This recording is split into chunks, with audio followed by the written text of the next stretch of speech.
पूर्ण संत की वाणी में कितनी शक्ति होती है? क्या वास्तव में संतों की वाणी में इतनी शक्ति होती है कि उससे मनुष्य के पाप कर्म नष्ट होने शुरू हो जाते हैं? अगर होते हैं तो वाणियां कौन सी हैं? वो संत कौन है जिनकी वाणियों में शक्ति है? क्या आज के वर्तमान समय में भी ऐसा कोई संत है जिसकी वाणी में ऐसी ही शक्ति है, जो आपके पाप कर्मों का विनाश करके आपको सुख प्रदान करती है? आज हम इन तमाम सवालों के जवाब जानेंगे और प्रमाणित करेंगे कि अमर वाणियों की अपार शक्तियां क्या हैं। ये हैं मोहन अहिरवार जी, जो कि पेशे से ठेकेदार हैं, जिनके पास संत रामपाल जी महाराज के एक शिष्य मजदूरी किया करते थे। संत रामपाल जी के शिष्य प्रतिदिन संत गरीबदास जी महाराज द्वारा रचित और संत रामपाल जी महाराज के मुखारविंद से रिकॉर्डेड असुर निकंदन रामायणी, जिसको उनके शिष्य दोपहर की आरती भी बोलते हैं, उसका पाठ करते थे। ठेकेदार मोहन अहिरवार प्रतिदिन उनके पास आकर बैठ जाते और ये वाणियां सुनते, लेकिन उन वाणियों में क्या कहा जा रहा है ये समझ नहीं आता था, लेकिन वाणी सुनने का मन बार बार करता। परम संत के मुख से उच्चारित वाणी ने अपना काम तो करना ही था, वाणी ने असर करना शुरू किया, जिस कारण मोहन अहिरवार जी के मन में प्रबल इच्छा उत्पन्न होने लगी कि कैसे भी करके संत जी का ज्ञान भी सुनना चाहिए। आइए अब मोहन अहिरवार जी से ही सुनते हैं कैसे परम संत की वाणियों ने उनके जीवन को बदल दिया और उनके जीवन में खुशहाली आई। नमस्कार सर। नमस्कार जी। शुभ नाम क्या है आपका? भगत मोहनदास, जिला छतरपुर, मध्य प्रदेश। संत रामपाल जी महाराज जी से हम ऐसे जुड़े हैं भगत जी कि परमात्मा का हमको कोई ज्ञान नहीं था। मेरा मकान बन रहा था यहाँ छतरपुर डिस्ट्रिक्ट में, तो कुछ भगत वहाँ काम करने आते थे, तो मैं उन लोगों से बोलता था ये दोपहरी में रामायणी लगाते थे, तो मैं रामायणी उस समय पे नहीं जानता था। मैं ये जानता था कि दोपहरी में क्या गाना लगा लेते हो यार तुम लोग। तो मेरे से बोलने लग गए गाना नहीं है, हमारे गुरु जी की दोपहरी की आरती है। तो मैंने कि हमको भी सुनाओ, तो उस समय पे हमारे कोई समझ में नहीं आ रही थी भगत जी, उस समय कोई समझ में नहीं आ रही। फिर इसके बाद हमारा मकान 2016 में बन चुका, बनने के बावजूद फिर हम 17 में चले गए गुजरात में हमारा काम चल रहा था कैनाल पे। तो कैनाल पर हमने नया मोबाइल लिया, पहले हमारा टच का मोबाइल नहीं था। मैं कॉन्ट्रैक्टर हूँ, तो वहाँ काम चल रहा था मेरा गुजरात में। तो कैनाल पे मैंने वो सत्संग उस पर संत रामपाल जी महाराज का सर्च कर दिया, सर्च किया, तो उसमें गुरुजी ने जो सत्संग बोले हैं, मैं तम्बाकू भी खाता था तो दबा के सत्संग सुनाया परमात्मा ने। तो सत्संग में पहली वाणी यही सुनाई कि एक चिलम हुक्का धरे डूबे काली धार। एक जो हुक्का भरने वाले को इतना पाप लगता है, तो हम तो तम्बाकू खा रहे हैं, हमको कितना। मैंने वहीं तम्बाकू फेंक दी, ऐसे ही फेंक दी। मैंने कि आज के बाद तम्बाकू नहीं खाएंगे, कुत्ता नहीं बनना। सिर्फ अपना एक ही उद्देश्य था कि भगवान प्राप्ति कैसे मिलेगी। आइए सुनते हैं संत रामपाल जी महाराज के वे अनमोल प्रवचन, जिनके सुनने मात्र से इस श्रद्धालु ने तंबाकू को हमेशा के लिए त्याग दिया। 100 नारी जारी करे सुरापान 100 बार, एक चलम हुक्का भर दे वो डूबे काली धार। ये तम्बाकू के अंदर इतना दोष है कि एक पर स्त्री गमन करने वाले का 70 जन्म तक अंधा हो डोले, पर द्वारा स्त्री का खोला 70 जन्म अंधा हो डोले। सुरापान मदमासाहारी और जो गमन करें भोगें पर नारी, 70 जन्म कटेंगे शीशम। साक्षी साहिब है जगदीशम। जो ऐसे पाप करेंगे उनके 70 जन्म तो लगातार वो बलि के बकरे बनेंगे। परमात्मा ने कहा कि 100 नारी जारी करे, एक पर स्त्री गमन करने का क्या बताया है कि 70 जन्म तक अंधा होकर धक्के खावे और फिर 70 जन्म वो बलि का बकरा बनकर गल कटवावे। कितना घोर पाप है। और फिर कहते हैं ऐसे ऐसे 100 नारी जारी करे 100 सुरापान 100 बार। एक बार सुरापान करने का कितना पाप है। मदरा पीवे कड़वा पानी और 70 जन्म कुत्ते के जानी। जो मदरा एक बार भी पीते हैं 70 जन्म कुत्ते के होंगे। जैसे आप मैं इस मारीची जी के जो महावीर जैन के जीव की कथा सुनते हो, 60 करोड़ बार गधा, 30 करोड़ बार कुत्ता, तो ये इन्हीं दोषों के प्रतिफल में बनते हैं। तो हम गलतियां कर जाते हैं किसी जन्म में, फिर वो लिखे जाते हैं, इकट्ठे होते हैं, फिर वो भोगने पड़ते हैं। तो क्या बताया है, मदरा पीवे कड़ुआ पानी, शराब पीता है जो 70 जन्म कुत्ते के जानी। आज तक टिट्टी पाक रहा, गुट्टी ला के होटलों में बैठ के मौज मार रहा, फिर कुत्ता बन के गंदी नाली के जल को पिया करेगा। ले अब तेरी मदरा ये बन गई, मदरा पीवे कड़ुआ पानी, 70 जन्म कुत्ते के जानी। और फिर क्या बताते हैं, पर द्वारा स्त्री का खोले, 70 जन्म अंधा हो डोले। फिर क्या बताते हैं, 100 नारी जारी करे, जो 100 नारी पर नारी भोगेगा उसको कितना घोर पाप होगा। और सुरापान 100 बार, एक बार सुरापान यानी शराब पीने का कितना दोष है, अभी आपको बता दिया। ऐसा 100 बार कर ले और एक चलम हुक्का भर दे, पीने वाले का तो गर्क बेड़ा है ही, एक हुक्का भर के देने वाले को इतना पाप लगेगा। क्योंकि कोई दोष में सहयोग देता है, कोई हत्या करने जाता है, उसकी मदद कर रहा है, उसको उठा के उसको हथियार दे रहा है कि ले कर ले काम, तो दोनों दोषी हैं वो। तो यहाँ क्या बताया कि 100 नारी जारी करे, सुरापान 100 बार, एक चलम हुक्का भर दे और डूबे काली धार। जैसे आपने गीता जी अध्याय नंबर 7 के श्लोक नंबर 29 में सुना है कि जो व्यक्ति सभी कर्मों से परिचित हैं, पूरे अध्यात्म ज्ञान से परिचित है और तत्परम से परिचित है, तत्परम यानी परम अक्षर ब्रह्म से, तो वह केवल जरा और मरण से छूटने का ही प्रयत्न करते हैं। वो यहाँ की बकवादों में आश्रित नहीं रहते, यहाँ की किसी वस्तु की डिमांड नहीं करते, दोष भक्ति के अनुकूल साधना वही करते हैं, उसमें बाधक वस्तु को ग्रहण नहीं करते। तो ये हमारे बच्चे इन पूरे अध्यात्म ज्ञान से और इस सभी पूरे कर्मों से परिचित हो जाएंगे, तो फिर वो आम व्यक्ति को जो भी उनके संपर्क में आवेगा उनके गुणों से परिचित कराएंगे कि ये मत करो आप, ये पाप लगता है। अब छोटे छोटे बच्चे भी, कोई रिश्तेदार आता है, वो बीड़ी माचिस के लिए बीड़ी वगैरह मंगवाता है, वो मना कर देते हैं, आपकी और सब सेवा कर देंगे पर ये नहीं करेंगे क्योंकि इसमें हमें दोष लगेगा। और आप हमारे घर पर भी इसको पीने की कृपा ना करना, हमारी हानि हो जाएगी। तो वो अपने आप शर्मिंदे होंगे।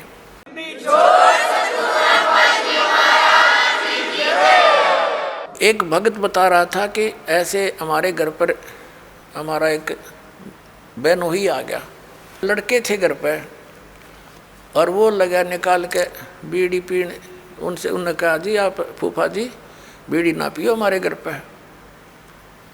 तो वो न बच्चे थे, उसने समझदार व्यक्ति था, उसने बंद कर दी और बाहर जाके पी आया। उसने सामने आकर उससे बताई मेरे से, वो कह रहा था, कहने लगे ये बालकों को क्या हो गया, मैं बीड़ी पीने लगा था ना, मना कर दिया। तो उन्होंने कहा ये हमने उपदेश ले रखा है, ऐसे ऐसे हम ना ये पीमर ना पीने दें, ना हम आपकी मदद करेंगे और आपकी सारी सेवा करेंगे हम, लेकिन ये अब हम नहीं आपको सहयोग भी नहीं देंगे। तो रिश्तेदार उसी का नाम होता है जो अनुकूल हो जाए, ना तो दुश्मन है वो आपका। तो उन्होंने बोला जी कोई बात ना, अगर आपकी ये बात है तो मैं आप आज के बाद आपके घर में बीड़ी ना लाऊं और ना पीऊँ। तो वो दूसरा भाई था, वो नाम नहीं ले रहा, वहाँ अपना जाकर जो उसने पीना खाना था कराया, बाकी आके सो गया, हमारे पास रोटी खा ली, कोई बात नहीं। फिर वो गया हुआ था किसी कारण से कहीं पर, वो ही कहीं दूसरी रिश्तेदारी में, वो कह रहे थे कि हम ऐसे ऐसे वहाँ जाएंगे, तू भी चलेगा कि? तो वो खुद कह रहा था हमारा बहनोई कि वहाँ जाओ तो भाई अपना बीड़ी माचिस बार धर दियो, यानी खुशी के, उसने कोई उलाहना नहीं दिया, बल्कि उनको आगाह किया कि वहाँ लेके मत जाना, उड़ा नहीं बढ़न देंगे तुमने बीड़ी माचिस समेत। तो वो रिश्तेदार भी अच्छे थे, ने बोला बहुत अच्छी बात है, हम ठीक है, उनके नियम को क्यों भंग करेंगे। तो धीरे धीरे उस रिश्तेदार ने भी उपदेश ले लिया, जब देखा कि बालक भी इतना ज्ञान रखते हैं, बुराई से दूर रहना चाहते हैं, और हम बुराई कर रहे हैं तो हमारे बालक भी ग्रहण करेंगे। तो उस बुद्धिमान व्यक्ति ने भी उपदेश ले लिया, अपने बच्चों को इस मार्ग पर लगा दिया। तो ऐसे ये बुराई अब कम होएगी। और पहले हम क्या करते थे, जब हम छोटे छोटे थे, हमारी बहनों के बटेऊ आते थे बहनोई, तो हमारी स्पेशल सेवा लगाई जाती थी कि इनकी चलम ठंडी नहीं होनी चाहिए, ना तो बेइज्जती हो जाएगी, यानी इनका हुक्का इतना प्यारा है, ये कंध्याड़ बैठे रहियो स्पेशल। बताओ एक तो उनको दूना नरक में ठोक्या करते, अरे हम उनने कहेंगे हाथ जोड़ के ना जी ना पीवा ना पीने दें, तो उनको भी विवश होना पड़ेगा सोचने से बुराई को छोड़ने के लिए। तम्बाकू शराब ये कोई खाने पीने की वस्तु है, बकवास लपेट ली चौगर दे के। हमने गुरुजी का सत्संग सुनना चालू किया तो हमने एक एक शब्द को छाटा। कितने 10 महीने कितना सत्संग सुनते थे। 24 घंटे में हम 18 घंटे सत्संग सुनते थे, 6 घंटे सोते थे, क्योंकि हमारा काम ऐसा चल रहा था कि उस समय पे कोई काम नहीं था। काम क्योंकि नोटबंदी के टाइम पे हमारा काम सब स्लो थे, एक ही काम चल रहा था, ताकि हमारा वो एक जगह हम सोते रहते थे, वो काम हमारे मजदूर भेज दिए तो काम करते रहते थे। वो शाम को उनकी हाजिरी चढ़ा देते थे, उनको यहीं ठेका देते थे। फिर इसके बाद सुनते सुनते हम घर आए तो हमारे घर में किसी ने नहीं हमारी बात मानी। हमने कहा हम चलो नाम ले लेते हैं रामपाल जी महाराज से, तो हमारे मम्मी पापा सब गाली देते थे गुरुजी को, सब गाली देते थे, हमारी पत्नी सब देते। तो हमने बोला ये परमात्मा अगर आप स्वयं भगवान हैं रामपाल जी, तो हमारे पूरे परिवार आपकी शरण में होना चाहिए 6 महीने के अंदर, जिसके पीछे मैं नाम लूँगा। तो 6 महीना नहीं हुआ, मालिक ने 4 महीने के अंदर ही सबको अपनी शरण में ले लिया, जिसके लास्ट में मैंने नाम लिया परमात्मा से। वो भी मैंने नाम लिया था रोहतक सिंहपुरा आश्रम में मैंने नाम लिया था परमात्मा से।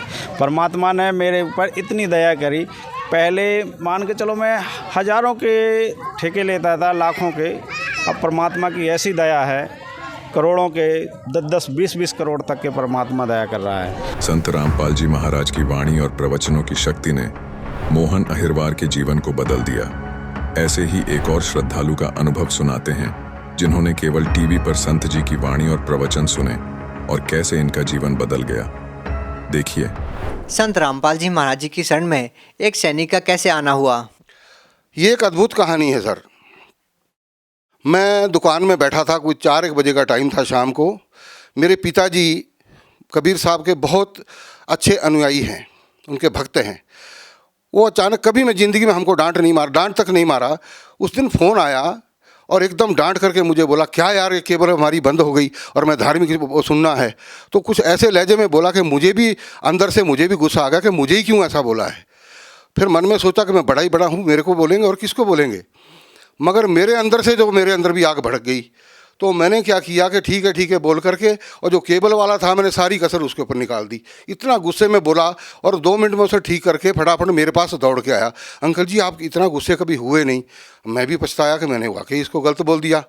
खैर जो हुआ, फिर पिताजी को भी महसूस हुआ, उन्होंने दोबारा मुझे फ़ोन किया कि यार ऐसी बात थी, मैं धार्मिक प्रवचन आते हैं और उसके थोड़ा मतलब मुझे एक किस्म से मस्का लगाने लगे वो। तो मैं समझ गया कि कोई बात नहीं, लेकिन मेरे को गुस्सा उस बात का बड़ा भारी था। तो खैर, मगर एक बात जो उन्होंने बोली वो मेरा रास्ता ही बदली कर दिया जीवन का, कि उन्होंने ये बताया कि देखना यार, शाम को एक सत्संग आता है 7:40 पर, उस टाइम साधना चैनल पर आता था, कि उस पर देखना है कोई कबीर साहब की बड़ी अच्छी भाषा बोलता है, और वो संत बोला बड़ी अच्छी बोलता है, उसको देखना आपने। परमात्मा ने रजा करनी थी, इस पापी को रास्ते पर लाना था। वो टाइम मुझे याद रहा। और मैंने जैसे वो 7:40 पर लगाया तो मैंने देखा ये कौन से संत है भाई। हालांकि मैं सेना में रहते हुए सभी के साथ काम किया तो मुझे हरियाणा की भाषा का भी मालूम था, सबका ज्ञान था। तो मैं बोला ये तो हरियाणा के हैं, लेकिन जिस टाइम वो बता रहे थे तो मेरी एकदम मुझे हिट सा हुआ कि ये ज्ञान तो हमने आज दिन तक कभी हमें बताया ही नहीं किसी ने, और जो हमने भी देखा लेकिन कभी गौर नहीं किया। मतलब उसमें मुझे रुचि बढ़ी। सर, जब आपने पहली बार संत रामपाल जी महाराज जी के सत्संग सुने तो पहली बार जरूर आपके मन में कुछ न कुछ तो आया होगा कि कैसे ये उलूल जुलूल बातें कर रहे हैं देवी देवताओं के बारे में। हमने काफ़ी सारे अनुयायियों से जब इसके बारे में पूछा तो काफ़ी सारे लोगों ने ये बताया भी कि पहली बार जब उन्होंने संत रामपाल जी महाराज जी का सत्संग सुना तो वास्तव में ही थोड़ा अजीब लगता है और गुस्सा भी आता है। नहीं, अजीब तो लगा लेकिन गुस्सा नहीं आया। ये परमात्मा की रजा समझिए आप, मुझे कोई गुस्सा नहीं आया। हाँ, इतना ज़रूर हुआ कि मेरा एक रूटीन बना। अब मैं क्या बोलूँ, मुझे बताते हुए शर्म आती है कि 7:40 पर वो चैनल शुरू होना, मैंने पक्का लगाना, डेली देखना दुकान में।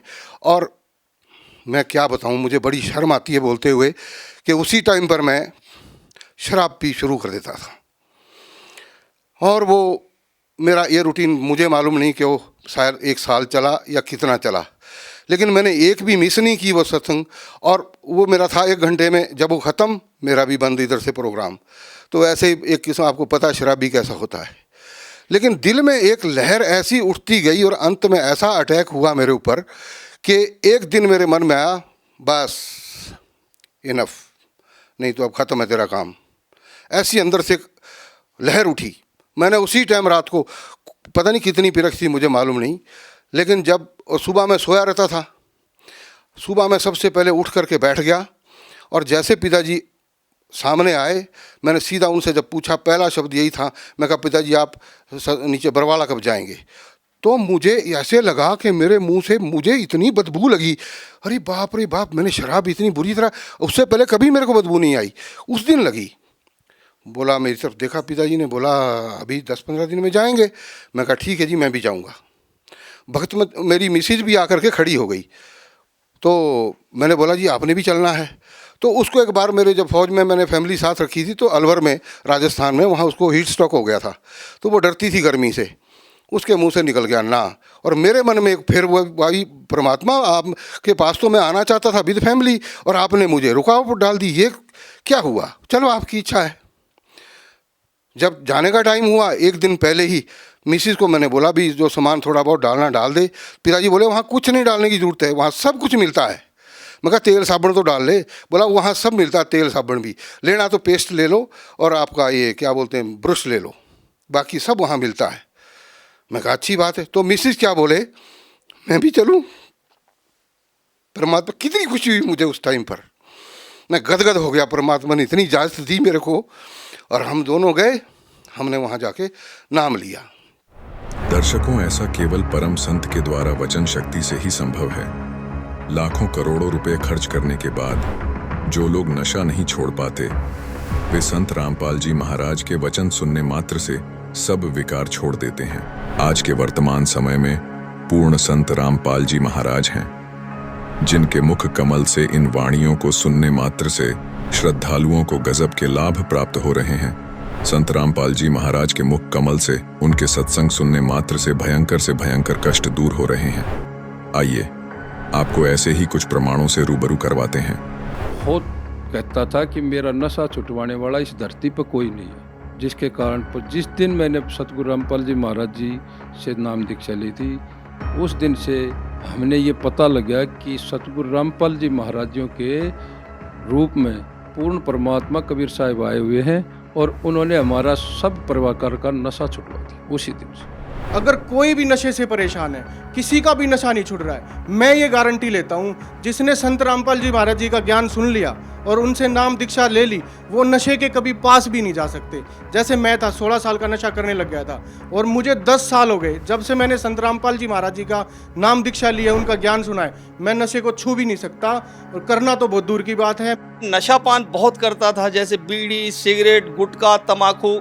जब मैं नशा करता था फिर मैं लड़ाई झगड़ा करता था, फिर मैं मारपीट करता था, पूरी तरीके से मैं नशा करता था। और नशा करने के बाद मैं किसी से डरता नहीं था। इतना नशा करता था कि मैं अपने जीवन में मैं देखूं तो मैं एक तालाब के बराबर शराब पिया। अगर 2-4 हाथी खड़ा कर दिए या उसके मांस के बराबर मैंने मांस खाया। मैं बहुत नरक इंसान था। संत रामपाल जी के शरण में गए, जब हमने नाम भजन लिया, जाते ही नाम भजन लेने से ही तो मेरी नशा छूट गई परमात्मा के शरण में आने से। जो संत रामपाल जी हैं, मेरे मालिक, मेरे गुरु, मेरे भगवान, उन्होंने मुझ पर बड़ी अपार कृपा की है। मेरे को ऐसा था भैया कि कोई भी ऐसी ताकत नहीं कि ये नशा छुड़वा दे, और मैं छोड़ना भी चाहता था। मेरी माँ, आप सच नहीं मानोगे, मेरी माँ मेरे को कह देती थी कि बेटा तू मर जा। मैं कह देता था माँ मेरे से मरा नहीं जाता, तू मेरे को ऐसे कर, कुछ खाने में मिला दे और मेरे को मत बता। आप भैया यकीन नहीं मानोगे, मेरे घर पे जाके ये पूछ सकते हो, यही स्थिति सेम टू सेम थी हमारे घर पे। और तब मैं संत रामपाल जी महाराज के जहाँ जाने से पहले मैंने सोचा भी ऐसी कोई ताकत नहीं यार जो मेरा नशा छुड़वा दे, क्योंकि मेरे को नींद भी नहीं आती थी। मैं मेंटली अपसेट हो जाता था जब मैं थोड़ा बहुत नशे की डोज ऊपर नीचे हो जाती थी। तो मैंने सोचा भी ऐसी कोई ताकत नहीं। जब मैं वहाँ गया तो मैं उस दिन भी नशा करके गया, जिस दिन मैंने नाम दीक्षा ली तब भी मैंने। और मेरे साथ वाला जो मेरे गाँव का लड़का था, उसने बोला कि भाई तू ऐसा बोल दियो कि गुरुजी मेरा नशा छुड़वा दो। मेरे को यकीन बिल्कुल नहीं था कि मेरा नशा छूट जाएगा, क्योंकि इतना नशा, इतनी डोज लेने के बाद मेरे को कोई यकीन नहीं था। और मैं गया, मैंने बोला गुरुजी ऐसे करके दास नशा करता है, आप मेरा नशा छुड़वा दो। गुरुजी बोले, सिर पे हाथ रखा कि बेटा आज के बाद तू नशा नहीं करेगा, और भैया जब संत रामपाल जी ने महाराज जी ने मेरे सिर के ऊपर हाथ रख के कहा कि बेटा तू आज के बाद नशा नहीं करेगा, और भैया वो दिन है और आज का दिन है, मुझ को इतनी नफरत होगी नशे से कि नशा करना तो दूर, मैं किसी को ले के भी नहीं देता। और जो गांव वाले मेरी गली मोहल्ले के लोग थे जो मेरे से बात करना भी पसंद नहीं करते थे, और आज मेरे से वो हंस हंस के बोलते हैं कि भैया तू आदमी बंदा बन गया, तू हमारे गांव में कहते हैं कि ये बंदा बन गया, अब कहते हैं कि तू बंदा बन गया यार, पहले तू इंसान नहीं था, एक हैवान था। देखिए मैं पहले आपको बता दूं कि मैं साइंस की स्टूडेंट रही हूं, तो पहले मैं इन चीज़ों पर बिल्कुल भी विश्वास नहीं करती थी। इनफैक्ट मैं साइंस को ही सब कुछ मानती थी। मैं भी काफ़ी दिनों से देख रही हूँ, जब से मुझे होश आया है मैं समझने लगी हूँ दुनिया की प्रॉब्लम्स क्या क्या हैं। जैसे ये आपका ड्रिंक करने की वजह से कितनी लाखों फैमिलीज़ बर्बाद होती हैं, औरतें कितने दुख में जीती हैं, उनके बच्चे कितने दुख में जीते हैं एक इंसान की वजह से। तो गवर्नमेंट के इतने सारे प्रयास करने के बाद भी गवर्नमेंट इतनी नई नई स्कीम चलाती है, लेकिन उनका ज़ीरो रिज़ल्ट रहता है। इतना पैसा खर्च करती है, करोड़ों विज्ञापनों पे खर्च करती है। तो मैं ये बोलना चाहूँगी कि संत रामपाल जी तो सिर्फ एक बार आप सत्संग सुन लीजिए, उसी से ये आपकी प्रॉब्लम दूर हो जाएगी। जितने भी परिवार आज इस समस्या से जूझ रहे हैं कि उनके परिवार बर्बाद हो रहे हैं सिर्फ इस एक आदत की वजह से, तो आप सत्संग सुन लीजिए। और सत्संग सुनने से सिर्फ एक यही नहीं, बहुत सारे विकार दूर होते हैं इंसान की, जो भी प्रॉब्लम्स हैं, कुछ बीमारियां भी दूर होती हैं। और जो एक तरह से मैं कह सकती हूँ, एक तरह से आपके विचार शुद्ध हो जाते हैं। जब आपके विचार ही शुद्ध हो गए तो फिर आपको कहीं जाने की ज़रूरत ही नहीं है, प्रॉब्लम्स अपने आप ही बहुत कम हो जाएंगी, या बोल सकते हैं कि ख़त्म ही हो जाएंगी प्रॉब्लम्स। तो एक तरह से संत रामपाल जी एक समाज सुधार का काम कर रहे हैं, जो कि आज तक कोई भी नहीं कर पाया है, जिसको मैंने प्रैक्टिकली फील किया है। आइए आपको संत रामपाल जी महाराज के सत्संग के माध्यम से समझाते हैं कि वचन की शक्ति का कितना महत्व है। ये परमात्मा की अमर वाणी है, और पूरे संत के द्वारा जब ये उच्चारण की जाती है उनका असर न्यारा होता है। एक आम आदमी तो रोज पढ़ रहे इन वाणियों ना, किससे का असर नहीं। अपने आत्मा एक तो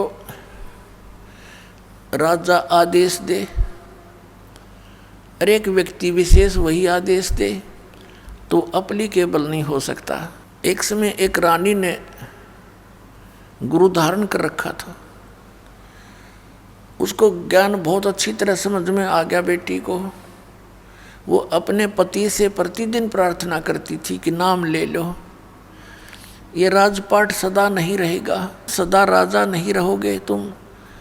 वो कहता था तू लेरी नाम है, मैं के न्यारा लूँगा, आप बिलेरी बस घर में एक बहुत है। संत से सुने हुए ज्ञान से वो कहा करती थी, देखो जी मैं खाना खाती हूँ तो मेरा पेट भरेगा, आप खाओगे तो आपका भरेगा, तो आपने भी भक्ति करनी चाहिए। वो कहता फिर मैं लेता हूँ, सुबह उठकर राम राम करता हूँ और ओम जय जगदीश हरे की आरती गाता हूँ। तो उसने बताया जी ऐसे काम नहीं बनेगा। संत जी ने, गुरु जी ने बताया कि गुरु बिन माला फेरते, गुरु बिन देते दान, गुरु बिन दोनों निष्फल हैं, चाहे पूछो वेद पुराण।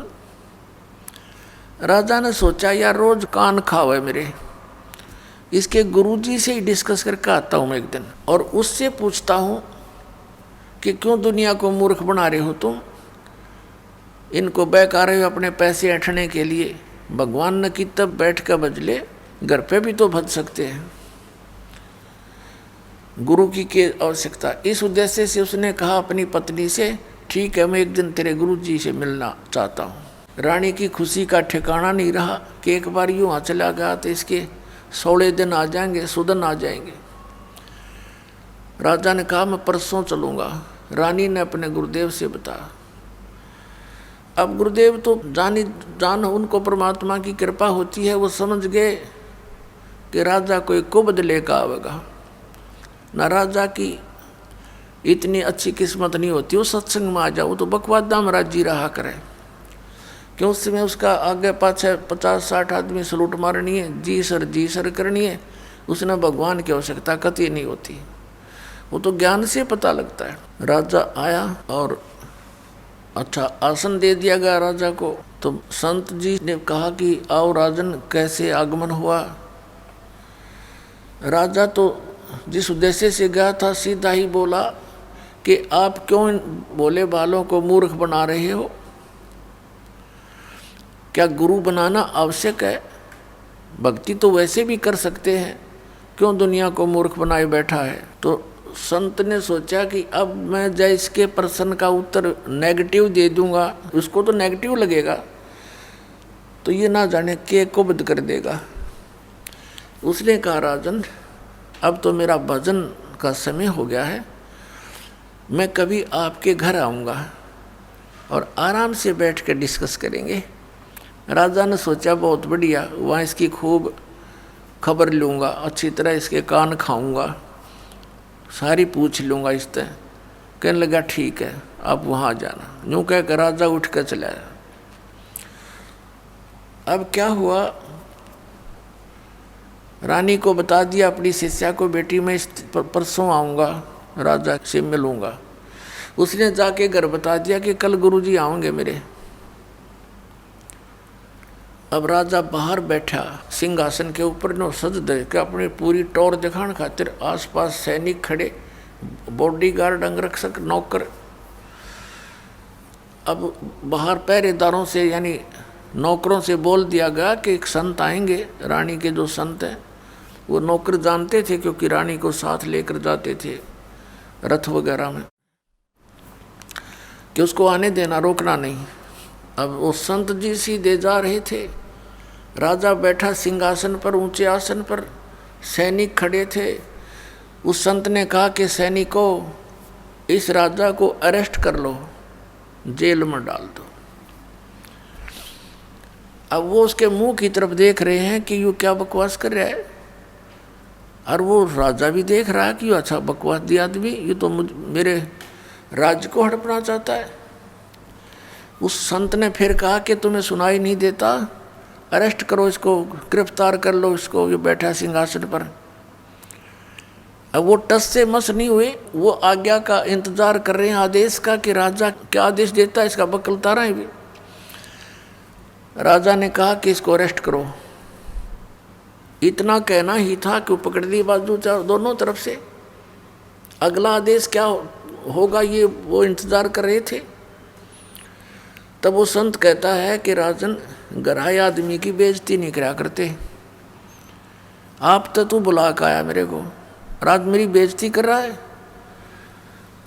राजा बोला, तेरा दिमाग खराब हो गया, तो ये शब्द कैसे बोले कि इसको गिरफ्तार कर लो। उस संत ने कहा कि मैं आपके प्रश्नों का उत्तर देने आया हूँ कि गुरु के बिना क्या भगवान की भक्ति नहीं हो सकती। राजा बोला कि ये कैसा तेरा उत्तर भाई, कि मैंने छुटवा तो देख बनते फिर बताऊंगा। तो उस राजा ने कहा छोड़ दो, उन्हें छोड़ दिया। अब संत ने कहा कि देखो राजन, जो शब्द मैंने बोले थे वही आपने बोले। मैंने इनसे बोला था राजा को अरेस्ट कर लो, ये टस से मस नहीं हुए, और आपने वही शब्द बोले थे इसको अरेस्ट कर लो। ये सभी गति में आगे और तुरंत मुझे गिरफ्तार कर लिया। आपके वचन में शक्ति है, मेरे वचन में वो शक्ति नहीं है जो आपके में है। आपके आदेश लागू हो गया। इसी प्रकार आध्यात्मिक मार्ग में मेरे वचन में शक्ति है, और मैं जो वचन दूंगा वो कार्य करेगा, और आप उसको कहते रहना, वो कार्य नहीं करेगा। ठीक इसी तरह ये उदाहरण समझ ले। राजा की बुद्धि साफ होगी, नीचे उतर गया सिंहासन से, चरण पकड़ दिए। तो पुण्यात्माओं, ऐसे जो साधना हम गलत भी करते हैं, अपने मनमुखी भी करते हैं, उससे भी लाभ नहीं होता। तो संत के वचन में शक्ति होती है, और उस शक्ति से ही वो शब्द आपके अंदर काम करता है। जैसे जो औषधि होती है, इंजेक्शन के माध्यम से शरीर में प्रवेश कर दी जाती है तो वह काम करेगी, और बगैर सिरंज के वह अंदर नहीं जा सकती। तो ये समझो कि संत की वाणी सिरंज होती है, वो आपके अंतःकरण में इस मंत्र को प्रवेश करती है, फिर वो मंत्र आपके यहाँ कार्य करता है। इन्हीं मंत्रों को अन्य आदमी देता रहेगा, कोई लाभ नहीं होगा। अधिकारी है ही नहीं वो उसको देने का। तो इस प्रकार संत वचन की शक्ति से आपके अंदर भक्ति प्रवेश करते हैं और फिर इस सत्संग के माध्यम से ये वाणी, अमर वाणी जो महापुरुषों ने बोली थी, उस वाणी को अधिकारी बोलता है तो वो आपके ऊपर असर करती है। वो ऐसे असर करती है जैसे किसी को सर्प डस जाता है और उस सर्प के विष उतारने का एक मंत्र बोलता है गार्डू, वो सपेरा, तो उस समय वो व्यक्ति मूर्छित पड़ा होता है जिसको सर्प ने काट रखा है। उसको पता ही नहीं ये बोलने वाला क्या वाणी बोल रहा है, और उसको बार बार उच्चारण करने से कुछ समय के बाद उसमें हलचल होती है, विष उतर जाता है और ना उस वाणी को वो समझता है कि बोल क्या रहा है। तो पुण्यात्माओं, ठीक इसी प्रकार हमारे अंतःकरण, हमारी आत्मा पे पाप कर्मों का विष चढ़ा हुआ है। इन महापुरुषों की वाणी, सदग्रंथों की वाणी और अधिकारी के द्वारा बोली गई आपके ऊपर से वो कुछ ऐसे जो पाप होते हैं वाणी के पाठ, उच्चारण, श्रवण करने से ही कटा करते हैं। देखिए, परम संत के मुखारविंद से उच्चारित वाणी का पेड़ पौधों व पशु पक्षियों पर क्या प्रभाव पड़ता है। जैसे यहाँ आए हुए बच्चे जो सो भी गए, छोटे छोटे बेटा बेटियां, उनके ऊपर भी ये वाणी असर कर रही है। उनके अंदर बहुत कुछ प्रक्रिया कर रही है। जैसे एक सर्प डसा हुआ व्यक्ति मूर्छित हो जाता है और गार्डू एक मंत्र, एक सेंटेंस सा अपना सिद्ध कर देता है, उस मंत्र को बार बार बोलता रहता है उस शरीर के ऊपर। ना वो तो अचेत पड़ा है और उसके बोलने से, उस वाणी के मंत्र के प्रभाव से वो विष रहित होकर के सचेत हो जाता है। और ये वाणी तो सब सिद्ध है परमात्मा सतपुरुष की, और हमारी आत्मा असंख्य जन्मों से सनी पड़ी है इन पापों से। प्रारब्ध के पाप भी बिना गिनती के हैं, और इस वाणी के रह रहकर पाठ और सुनने और सुनाने से, करने से ये आप किसी का ना भी समझ माती पशु पक्षी चींटियों पर भी असर करेगी, और इन बच्चों पर जो इन पर और शीघ्र करेगी, क्योंकि ये मनुष्य जीवन प्राप्त है। और ये जितने भी पशु पक्षी हैं, जीव जंतु, पेड़ पौधे, घास फूस, ये सभी जीव हैं, ये अपना कर्म भोग रहे हैं। इनके ऊपर भी परमात्मा की यह अमर कथा असर करेगी। इनको शीघ्र अब मनुष्य जीवन मिलना शुरू हो जाएगा। और कलयुग में जहाँ जहाँ इस मालिक की वाणी का प्रचार इब्ते ढूंढा ठा होगा परमात्मा, क्योंकि मोबाइल बनवा दिए दाता ने, इसी चिप बनवा दी, इसमें 40 घंटों का सत्संग अमरवाणी आ जाती है। और जहाँ भी कोई बच्चा, जैसे यहाँ देखता है दास कोई बेलदारी कर रहा है अपना, यहाँ कोई सेवा करने आ रहे हैं, मोबाइल चल रहा है, काम कर रहे हैं। खेतों में भी अपने जेब में मोबाइल चल रहा है और काम कर रहे हैं, वाणी वहाँ भी चल रहे हैं, सुन रहे हैं, मंत्र चल रहे हैं। तो जहाँ जहाँ ये वाणी फैलेगी उन सब का उद्धार होगा, इस सत्कर मान लेना, और मनुष्य जीवन प्राप्त होगा।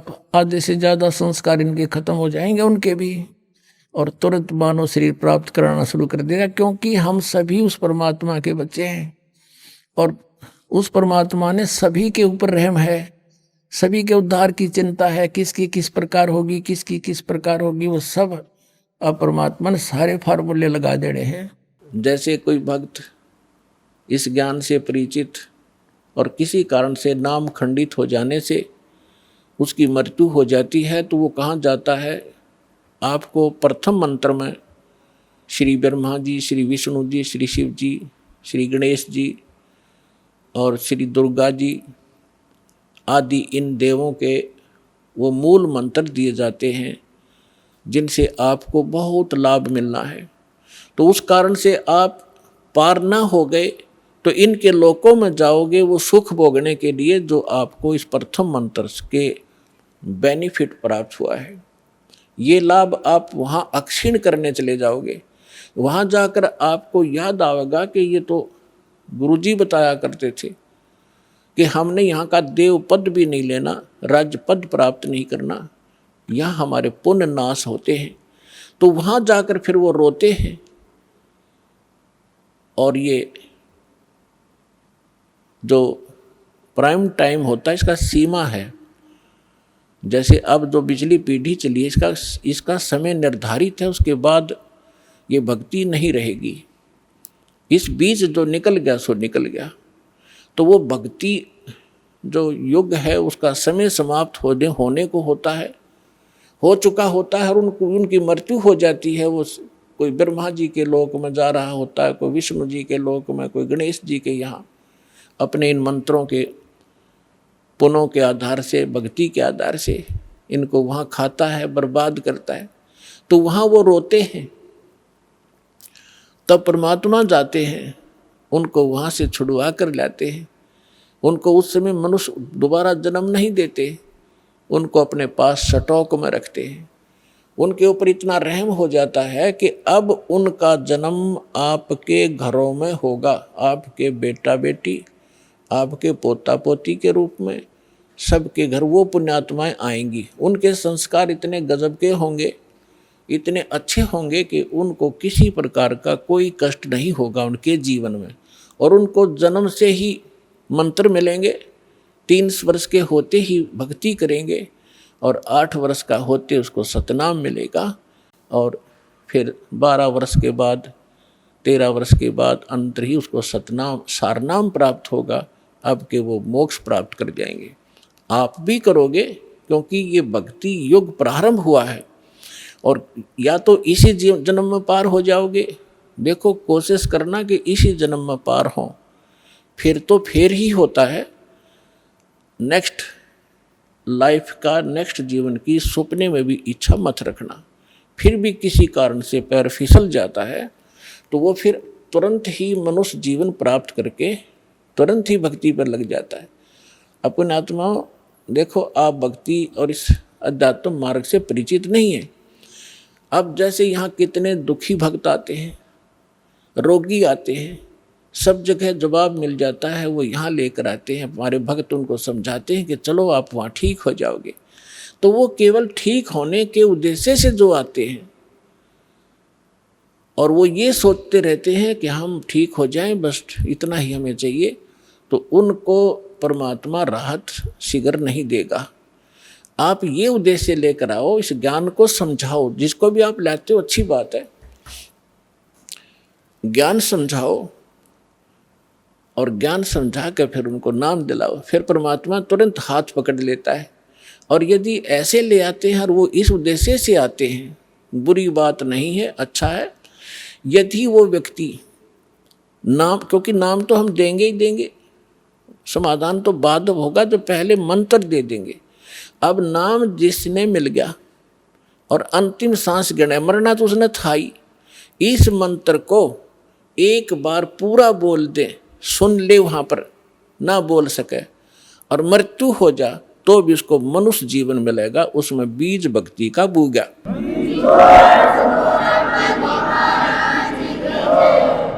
हमने असंग जन्म हो गए, जन्मते मरता ने, धक्के खाता ने, और अब मनुष्य जीवन प्राप्त होगा तुरंत ही 10वें महीने यहाँ सतलोक आश्रम बरवाला में आ लेगा और उसका फिर जीवन शुरू हो गया।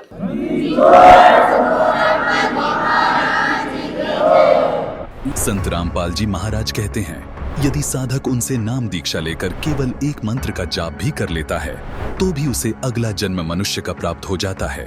84 लाख योनियों में नहीं भटकना पड़ता।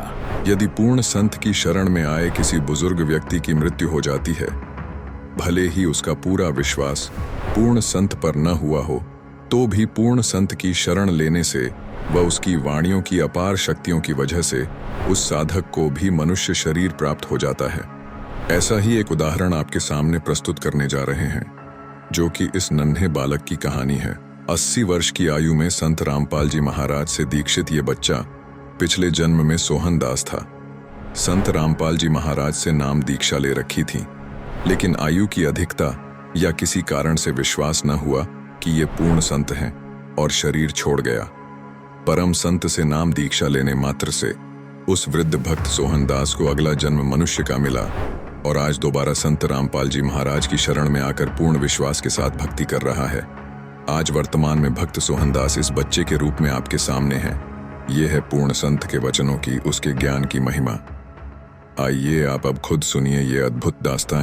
इस वक्त मैं सतलोक आश्रम धनुषा नेपाल में हूँ और अभी हमारे साथ एक छोटा सा बच्चा है जो बीएसएफ जवान जैसा दिख रहा है। हालांकि दिखने में जरूर छोटा है, पर इसके अंदर एक ऐसा कमाल की बात है जिसे आप सुन करके हैरत में पड़ जाएंगे। इस बच्चे की कहानी कुछ ऐसी है कि इनको अभी अपने पूर्व जन्म की कहानी, पूर्व जन्म का इसका बीता हुआ कल जो है इन्हें याद है और ये अपने ज़बानी कुछ बताएंगे हम लोग को, जो आप सुनेंगे तो आप हैरत में पड़ जाएंगे। जी, आपका नाम क्या हुआ? अंश दास। आप कहाँ के रहने वाले हो? अलीपुरडी। किस जिले का? नालंदा जिला। अच्छा, नालंदा बिहार। हाँ। अच्छा, ये बिहार के नालंदा जिला के अलीपुर गांव के रहने वाले हैं, है ना? हाँ। आपके पापा का नाम क्या हुआ? रोशन दास। मम्मी का नाम? मम्मी का नाम तन्नू दासी। एक बात बताइए, अभी जो हम कुछ लोगों से सुन रहे थे कि आप कई भगवानों से आप मिल चुके हैं, क्या ये सही बात है? हाँ, सही बात। अच्छा, पहले आपका जो घर कहाँ था? मुंबई। मुंबई में कहाँ? एड्रेस नहीं पता है। एड्रेस नहीं पता है। मुंबई आपका घर रहा है। उस समय आपका नाम क्या था? सोनम दास। सोनम मतलब उस समय क्या थे आप, लड़का या लड़की? लड़का। नाम सोनम। अच्छा, नाम लड़की जैसी है। सोहन। हाँ। सोहन, नाम भूल जा रहे हैं आप। अच्छा, क्या करते थे उस वक्त? गाड़ी का काम। अच्छा, आपको ये सब सारी कहानी कैसे याद है? हमको भगवान बताए हैं। अच्छा, भगवान बताए। कौन भगवान बताए? कबीर साहब। उस समय कबीर साहब को जानते थे आप? हाँ। कैसे जानते थे? नाम दीक्षा लिए थे। उस वक्त भी नाम दीक्षा लिए थे आप? 80 पे लिए थे। 1980 में? जब मेरा 80 बरस हुआ था ना। अच्छा, आपका उस समय उम्र 80 साल था। उस समय आप नाम दीक्षा लिए थे? हाँ। किन से नाम दीक्षा लिए थे आप? जगतगुरु तत्वदर्शी संत रामपाल जी महाराज से। अच्छा, संत रामपाल जी महाराज जी से नाम दीक्षा लिए थे और भक्ति करते थे उस वक्त? जी। आपकी तो फिर आप भगवान से कैसे मिले? जब मृत्यु हुई तब। नेचुरली मौत? नहीं, पूरा तरह से। मतलब वो जो मौत उस समय हुआ होगा वो नेचुरली, मतलब ऐसा कोई एक्सीडेंटल या कुछ इस तरह का दुर्घटना में तो मौत नहीं हुआ था? नहीं। अच्छा, नेचुरली मौत हुआ और उसके बाद आप भगवान से जाकर के मिले। किस किस भगवान से आप मिले? हम कबीर साहब और गरीबदास जी महाराज और स्वामी रामदेवानंद जी महाराज और चिंतनाथ जी महाराज। इनसे आपकी बात भी हुई होगी, कुछ बताए थे? नहीं, बस कबीर साहब जी से। कबीर साहब क्या बोले आप? ये पिछला जन्म के बात। पिछले जन्म की बात आपको बताए? पूछे थे तब। अच्छा, ये पिछले जन्म की कहानी जो है आपको कब याद आया इस जन्म में? जब सतलोक जा रहे थे नहीं, आप मेरी बात नहीं समझे। अभी आप इस जन्म में हैं, ये पिछले जन्म की जो बात है वो कब आपको याद आया? इस जन्म में भी सतलोक गए थे? इस जन्म में भी सतलोक गए थे? कब गए थे आप? 8 याद है? 8 दिन हुआ था मेरा तब। 8 दिन क्या हुआ था? 8 दिन पहले। 7 दिन पहले। अरे इसको मात्र 15 दिन हुआ है अभी परमात्मा से नाम लिए हुए। जी, नाम दीक्षा आप जो संत रामपाल जी महाराज से लिए मात्र 15 दिन हुआ है? जी। इस जन्म में जो? जी। और आप बता रहे हैं 7 दिन पहले ये सतलोक भी गया था? जी। याद है तुम्हें सतलोक की कहानी? हाँ। कैसा था सतलोक? बहुत अच्छा था। वहाँ पेड़, काजू, किशमिश और इमली, आम, सेब और ये सब के पेड़ था। और खेत ऐसा नहीं था, हरा हरा नहीं था, पीला लाल था। अब महल बनल था सोना के बहुत बड़ा और उसको में ही रहते थे।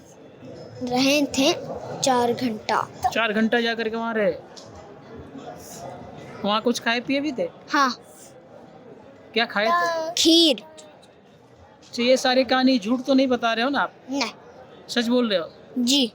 आप देख सकते हैं दर्शकों, ये आप सबको लगता होगा ये काल्पनिक और कपोल बातें बता रहा है बच्चा, लेकिन ये मासूम सा बच्चा जो है, जो मात्र 15 दिन पहले संत रामपाल जी महाराज जी से नाम दीक्षा लेता है और पिछले 7 दिन पहले ये सतलोक, वो सतलोक जो संत रामपाल जी महाराज बताते हैं, उस सतलोक से ये बच्चा हो करके आया है। और वहाँ का जो शोभा जो है, इस बच्चे ने जितना देख पाया, जितना याद है इनको, वो बता रहे हैं। ये संदेश जो है ना, पूरे लोगों को देखने की ज़रूरत है, समझने की ज़रूरत है। जो इस चीज़ को समझता है कि नहीं ये काल्पनिक बात है, आखिर कैसे लोग समझेंगे बताओ? घर के बारे में, घर छोड़े तो इसके बारे में यही सब गाली गलौज करते थे, घर छोड़े तो फिर बरवाला आश्रम में जाकर रहे थे। अच्छा, बरवाला आश्रम में जाकर रहते थे। अच्छा, अभी इस जन्म में बरवाला आश्रम कभी गए हो? नहीं। कहाँ है बरवाला? ये हिसार में बरवाला की। इस बच्चे को जितना याद है वो बता पा रहा है, ठीक है। वैसे आप लोगों को लगता होगा काल्पनिक बातें हैं, ये झूठी बातें भी लग सकता है, पर जो यहाँ पे बैठे, क्या लग रहा है सर आपको? ये जो बच्चा बता रहा है, कितना सच्चाई है इसमें? अब आध्यात्मिक क्षेत्र में जो लग गया है, अध्यात्म जो जान लिया है, वो सच्चाई ही बताया होगा जी। क्योंकि जो परमात्मा के बच्चे हैं वो कभी झूठ नहीं बोलते हैं, है ना, इसलिए अच्छा, ऐसा सच्चाई हो सकता है कि कोई बच्चा अभी जैसे मैं यहाँ हूँ इस धरती पे, और यहाँ से सतलोक या स्वर्गलोक कहीं जा सकता है आदमी? जा सकता है। वो हमारे गुरुजी बताते हैं ये सब। जो पुण्य आत्मा होते हैं उनको सतलोक जाकर दिखाते हैं, वही कुछ गवाही बनाते हैं, है ना, कि लोग को, उनको तो सबको लेकर जाना है ना, तो इसलिए कुछ न कुछ गवाही होनी चाहिए ताकि लोग को बता सके, विश्वास कर सके, ऐसे वो सच्चाई होगा। आइए सुनते हैं संत रामपाल जी महाराज से दीक्षित एक और बच्चे से सतलोक का आंखों देखा अनुभव। जगत गुरु तत्वदर्शी संत रामपाल जी महाराज ने मुझे दर्शन दिए। उनके मतलब उन्होंने जब दर्शन दिए तो उनके शरीर के आगे पीछे रोशनी सी चल रही थी, चक्कर सा था। तो उन्होंने क्या किया, उन्होंने ऐसे करके हाथ बढ़ाया, तो हाथ बढ़ाया, मैंने उनका हाथ पकड़ा, उन्होंने मेरे को खींच लिया। उन्होंने जो खींचा तो ऐसे लगा मैं जो उनके शरीर के आसपास की रोशनी थी मैं उसमें समा गया। अंदर जब गया तो मैंने देखा आत्माएं कहीं इधर उड़ रही हैं, कहीं इधर उधर मतलब विचरण कर रही हैं। और वहाँ का बहुत अच्छा मौसम, वहाँ ना ही सूरज ना ही कुछ, वहाँ वो प्रकाशित लोक था बस। वहाँ पे हर आत्मा के शरीर से रोशनी निकल रही थी। फिर मेरे को अंदाज़ा लग गया कि ये परमात्मा मेरे को सतलोक लेकर आए हैं। फिर उसके बाद संत रामपाल जी महाराज मेरे को सतलोक में मिले और उन्होंने मेरे को जहाँ कबीर जी का आसन है वहाँ पर लेकर गए। वहाँ पर एक बहुत से बड़े गोमज में बीच में परमात्मा जैसे राजा होता है वैसे बैठे हुए थे सिंहासन पे, और उसके बगल में दरबारियों की तरह जैसे हमारे संत गरीबदास जी महाराज, संत रामपाल जी महाराज, ये सब वहाँ पे अन्य रूप बना के बैठे हुए थे। रामदेवानंद जी महाराज, चितानंद जी महाराज, जितने भी गुरु हमारे गुरु जी से पहले हुए, संत रामपाल जी महाराज से पहले, वो सब दरबारी की तरह बैठे हुए थे वहाँ पे। मैंने कबीर जी को दंडवत प्रणाम किया। उतने में वहाँ पे एक आत्मा आई, तो कबीर जी ने कहा कि इन्हें ये नए मेहमान हैं, इन्हें सतलोक घुमा दो। तो फिर उन्होंने मेरे को एक यान दिया। यान के अंदर हम जा रहे थे, हम दोनों, वो आत्मा भी थी मेरे साथ, वो लेकर जा रही थी। तो एक पहाड़ था, पहाड़ के बीच से वो मुझे निकाल रही थी। मतलब 2 पहाड़ थे, उनके बीच में बिल्कुल गैप नहीं था कि हमारा यान निकल सके। तो मैंने कहा कि आप मुझे मत निकालो, मैं मर जाऊँगा, क्योंकि यहाँ गैप नहीं है, अब इतनी सी जगह में हम कैसे निकलेंगे। तो उन्होंने कहा बेटा यहाँ की कोई भी वस्तु नाशवान नहीं है, ये अमर लोक है, अविनाशी लोक है। तो फिर इतना कहते ही पहाड़ के बीच से हम निकल गए। और जब मैंने आंखें मींच ली, मैं काफ़ी डर गया था। फिर मैंने जब आंखें खोली तो हम पहाड़ को पार कर चुके थे और मुझे कुछ भी नहीं हुआ था। तो फिर उन्होंने मेरे को ऐसे करते करते मेरे को उन्होंने एक वहाँ पे दूध की नदी बहती है वहाँ पे लेकर गए। तो मैं उसे, वो आत्मा तो पी रही थी पर लेकिन मैं पी नहीं पा रहा था उसको। फिर संत रामपाल जी महाराज वहाँ पे दर्शन दिए उन्होंने मेरे को। संत रामपाल जी महाराज के रूप में कबीर जी आए थे वहाँ पे, उन्होंने मेरे को दर्शन दिए और उन्होंने मेरे को फिर अपने हाथों से दूध पिलाया। बहुत अच्छा लगा मेरे को, बहुत अच्छी फीलिंग आई वहाँ पे। मैंने कभी सोचा भी नहीं था कि संत रामपाल जी महाराज इतनी ऊंची शक्ति के हैं और उन्होंने मेरे को वहाँ पे पूरा सतलोक घुमाया। जैसे धीरे धीरे करके वो मेरे को लेकर गए, उन्होंने कहा बेटा देखो ये जगह है, ये जगह है, और यहाँ पे इस फलदार वृक्ष थे, वहाँ पे काजू किशमिश लगे रहते थे। तो मेरे को बीच में भूख लग गई। मैंने कहा संत रामपाल जी महाराज गुरुजी को, गुरुजी मुझे भूख लग रही है। तो उन्होंने क्या किया कि उन्होंने एक हाथ यूँ किया और एक हाथ इधर किया, तो इसमें एक कटोरी आई, उसके अंदर खीर भरा हुआ था, और इधर पानी का एक गिलास आया, और उन्होंने मैंने उसे खा लिया। फिर मेरा पेट भी भर गया। उसके बाद फिर मैंने कहा गुरुजी अब मेरा यहाँ से जाने का मन नहीं कर रहा है, संत रामपाल जी महाराज से कहा मैंने। तो उन्होंने कहा बेटा देखो तुम यहाँ से जब गए थे तो तुम भक्ति युक्त थे, तुमने अपना कर्म बिगाड़ लिए, तुम्हें जाना नहीं चाहिए था यहाँ से, तुम चले गए, तुम भक्ति युक्त थे। तो अब जब तुम आओगे ना यहाँ पे तो भक्ति युक्त ही आओगे, ऐसे मैं तुम्हें ला नहीं सकता यहाँ पे। जब तक तुम्हारे अंदर भक्ति नहीं होगी, दृढ़ता नहीं होगी मेरे प्रति, मैं तुम्हें नहीं ला सकता यहाँ पे, तुम यहाँ रह नहीं सकते। तुम्हें उस लोक में जाना पड़ेगा, सेवा करनी पड़ेगी, भक्ति करनी पड़ेगी, दृढ़ होके सार नाम लेना पड़ेगा, जब तुम यहाँ आ सकते हो, और यहाँ पे जब ही तुम रह सकते हो, वरना मैं तुम्हें यहाँ नहीं रख सकता। तो उन्होंने मेरे को, मैं उस दिन 1:30 बजे सोया था रात में और सुबह 9 बजे उठा। ये तो नॉर्मल सी बात है कि किसी दिन ज़्यादा नींद आ गई तो मैं सो गया, तो मेरे घर में किसी ने उतनी टेंशन भी नहीं ली। तो मैं जब आया मेरे को गुरुजी ने वहाँ छोड़ दिया कि जाओ अब तुम नीचे जाओ, भक्ति करना। मैं नीचे आया, मैंने मम्मी को ये सब बताया, तो फिर मम्मी कह रही कि ऐसा हो नहीं सकता। तो फिर मम्मी ने उसी समय, मैंने कहा मम्मी आप दंडवत करो, अगर मेरी बात सच है ना तो आपको गुरुजी दंडवत करते समय मेरी बात महसूस करा देंगे। उनको दंडवत किया मेरी मम्मी ने, संत रामपाल जी महाराज को। फिर संत रामपाल जी महाराज ने, उन्हें पता नहीं क्या उनके अंदर से फीलिंग आई कि उन्होंने कहा कि बेटा तू जो भी बोल रहा है तू सच बोल रहा है, मुझे पता लग गया अब। दर्शकों, अब आपको एक और बच्ची का अनुभव सुनाते हैं जो कि संत रामपाल जी महाराज के सभी दावों को सच साबित कर रही है। गुरुजी एक दिन आए सदगुरु रामपाल जी महाराज जी और बोले कि बेटा आपको मैं आज रात को सतलोक ले जाऊंगा ऐसे करके। उसके बाद संत रामपाल जी महाराज जी आए, मेरे हाथ पकड़कर बोले कि चलो जाएंगे सतलोक ऐसे करके, अपनी मम्मी को बता देना बेटा ऐसे करके बोले। तो मम्मी को जस्ट मैं बताई कि मम्मी मैं सतलोक जाने वाली हूँ, आप डरना मत, मेरे को कुछ नहीं होगा, सदगुरु रामपाल जी महाराज जी मेरे साथ है ऐसे करके। क्या उस टाइम पे आपके माता पिता ने या आपके घर वालों ने संत रामपाल जी महाराज जी से नाम दीक्षा ले रखी थी? जी हाँ, संत रामपाल जी महाराज जी से मेरे परिवार वालों ने, मेरी मम्मी ने भी नामदान लिया था। उसके बाद क्या होता है? उसके बाद गुरुजी आए और मेरे हाथ पकड़ कर ले गए। उसके बाद हम लोग पहुँचे काली रंजन के लोग, काली रंजन का लोग जहाँ पर आए वहाँ पर मैंने कहा कि गुरुजी मेरे को काल से बहुत डर लगता है, मैं नहीं देखूंगी उसको ऐसे करके आंख बंद कर ली। और सदगुरु रामपाल जी महाराज जी ने कहा कि बेटा आप चिंता मत करो, मैं आपके साथ हूँ। उसके बाद हम लोग त्रिकुटी पे आए, त्रिकुटी पे परीक्षा हुआ वहाँ पर, तो सदगुरु रामपाल जी महाराज जी वहाँ छुप गए। उसके बाद जो बहुत सारे देवी देवता हैं ना, अपने अपने लोगों का प्रलोभन लेकर मेरे पास आए। बहुत बाजार जैसा था वहाँ पर, बहुत सारे प्रलोभन दे रहे थे मेरे को कि आपको ये पद दूंगा ऐसा करके। लेकिन मैंने कहा कि नहीं, मेरे को कुछ भी नहीं चाहिए। बहुत रोई, नहीं मेरे को नहीं चाहिए, मेरे को तो पूर्ण परमात्मा चाहिए, मेरे सदगुरु रामपाल जी महाराज जी चाहिए। उसके बाद सदगुरु रामपाल जी महाराज जी को मैंने बहुत ढूंढा। उसके बाद एक कोने में सदगुरु रामपाल जी महाराज जी मेरे को दिखे। उसके बाद दौड़ते दौड़ते गई और परमात्मा को रोते रोते गले से लगा ली कि गुरुजी आप मेरे को चाहिए, बस दुनिया की कोई चीज़ नहीं चाहिए, परमात्मा बस मैं आपको चाहती हूँ और कुछ भी नहीं चाहिए मेरे को। उसके बाद सदगुरु रामपाल जी महाराज जी ने मेरे को उठा कर कहा कि बेटा ऐसा ही तो चाहता हूँ, मैं चाहता हूँ कि हर हंस में ऐसा ही गुण हो।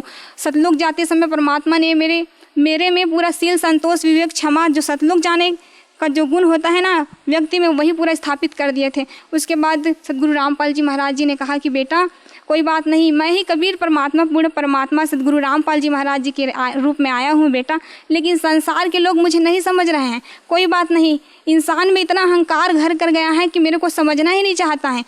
मैं ही पूर्ण परमात्मा सदगुरु रामपाल जी महाराज के रूप में आया हूँ, जिसने असंख्य ब्रह्मांड की रचना की है, और मेरे बिना इंसान एक तिनका भी नहीं उठा सकते, लेकिन इतना अहंकार है कि इंसान मुझको समझना ही नहीं चाहता है।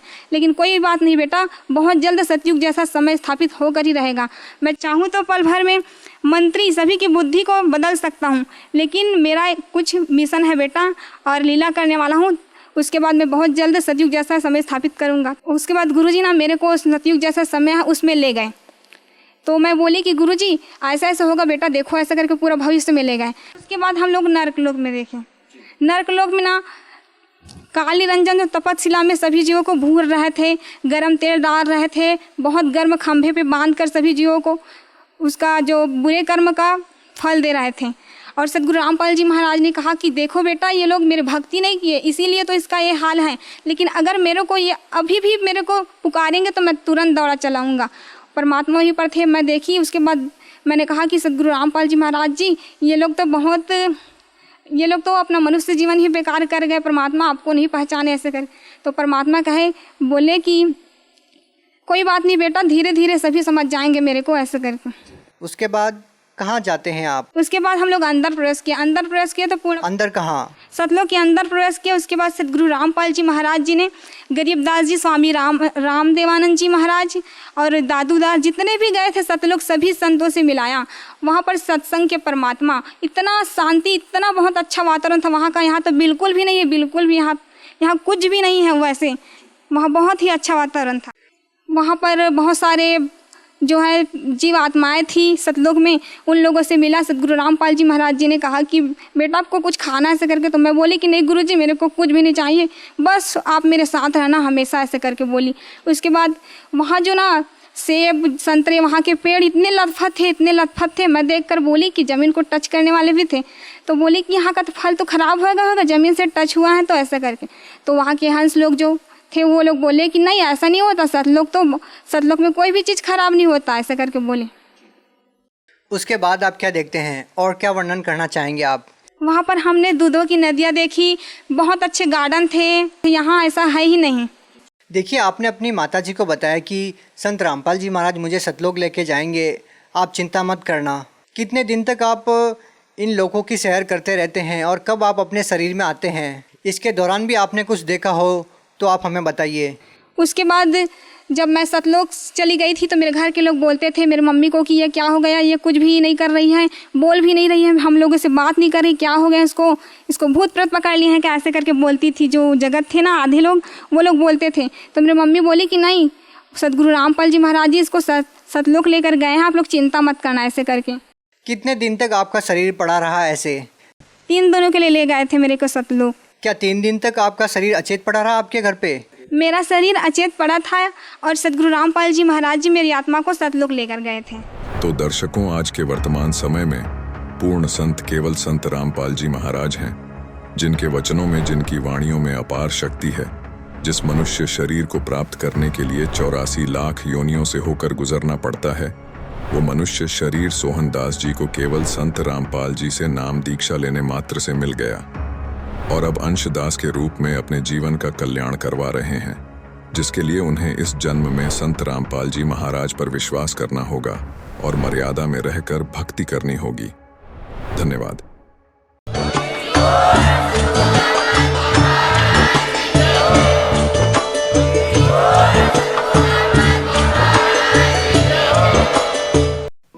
आप सुन रहे थे जगत गुरु तत्वदर्शी संत रामपाल जी महाराज के मंगल प्रवचन।